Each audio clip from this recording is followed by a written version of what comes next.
What is permitted in a Christian marriage when it comes to sex? My name is Tare Dita Ojoko, and I am the one and only love doctor and the sex apostle. Today, I want to be addressing some random questions as relates to sex. One is, what is permitted in a Christian marriage when it comes to sex? Everything is permitted so long as I like to drop these boundaries. So long as one, there is consent between you and your spouse. Two, it does not inflict pain on either of you. Three, it has nothing to do with domination and all of that. Why do I say this? Because, yes, the Bible does not clearly state what you should do on the marriage bed. But you see, there is what they call the spirit of the Bible, the spirit behind scriptures. And when the Lord made man and yes, man in Genesis, and he told man, go dominate, rule, subdue the earth. He didn't say man should subdue another human being or dominate another human being. That's why I say whatever you do, and that's why some of this BSDM and all of that is not of God. As a Christian, whatever you do in the privacy of your bedroom or wherever you intend to have sex, so long as it does not violate the spirit and the content of scriptures, go ahead.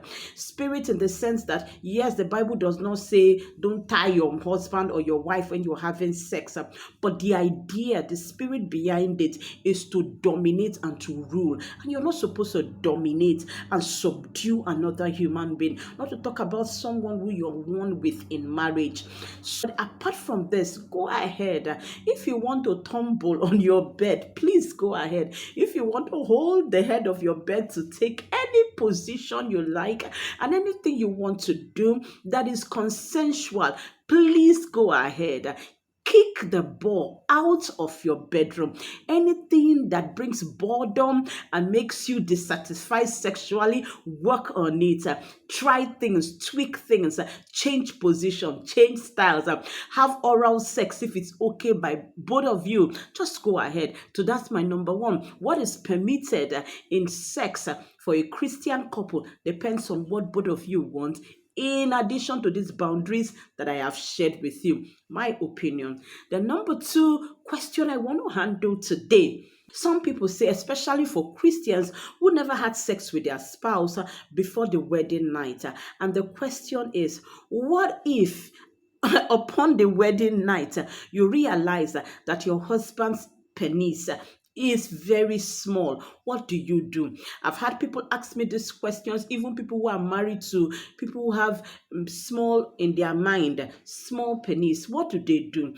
See, let me tell you, the way God has created the woman's body, whether big or small, you can adjust. A woman's body can adjust. And I tell people, if you have a husband whose penis is small in your eyes, it is a perfect fit for you. God gave you, created that man that way because he knows that it's okay. It's not about the size of the instrument. It is about the dexterity with which the husband is able to deploy the instrument to bring satisfaction, maximum sexual satisfaction to the wife that is important. Because you can have a man with a very large penis, he has been heavily endowed, and he does not know how to wield the instrument. And so it's useless. He just enters and he comes, and that's it. And the woman is feeling frustrated. It's not about the size. I keep saying this. It's not about the size. It's about what the man can do with what God has given him. Sister, don't be overly bothered about that. Your vagina is enough to accommodate his small penis, and it will fit. Important thing is that let him know how to use it well. If he does not know how to use it, please enroll him in my master class. Let me teach him. My husband and I will teach him. You can contact me after now.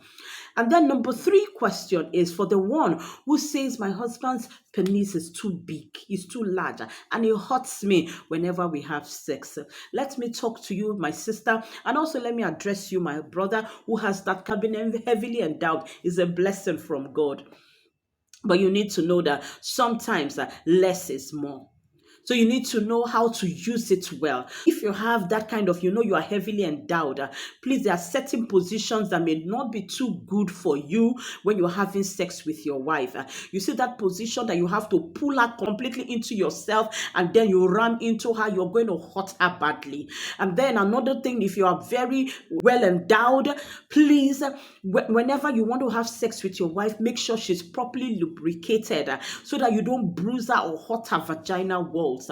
And another thing too, don't get into it completely. You don't have to push your entire manhood into her for you to have the satisfaction, also for her to have the satisfaction. You put it gradually inside and then you turn, you rotate. You don't do harder, because harder may most likely get to the very deep part of her vagina that can hurt her. All and all is to adjust. If you're heavily endowed, when you're having sex with your wife and then she's very tight, especially for women who have not had vaginal birth, they always do CS, so they may be tighter than others that are pushed.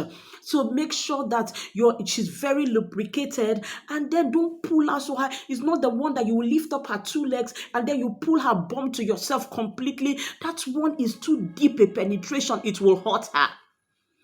In marriage, it's compromise and adjustment that we do. Also in sex, it's the same thing. You have some adjustments to make. You have some compromises to make. It's not just about your own pleasure. It is about the pleasure of your partner. So I hope these answers will help a family, will help a couple today. Please subscribe to my YouTube channel.